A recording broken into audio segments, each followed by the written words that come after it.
manusia nang penambayan.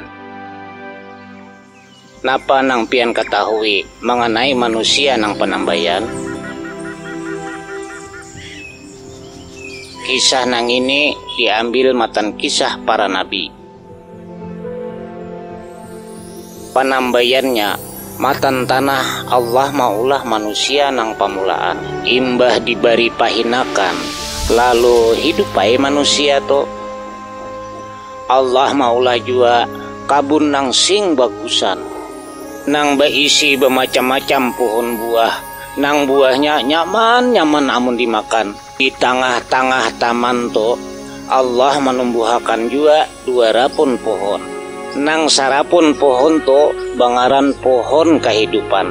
Soalnya amun orang memakan buah pohon to inya pacangan hidup salawasan. Nang kedua bangaran pohon nang memberi pengetahuan napa nang baik wan napa nang jahat. Lalu Allah menyuruh manusia tuh begana di kabun tadi, sakira kawak menunggui wan maharagu kabun tadi.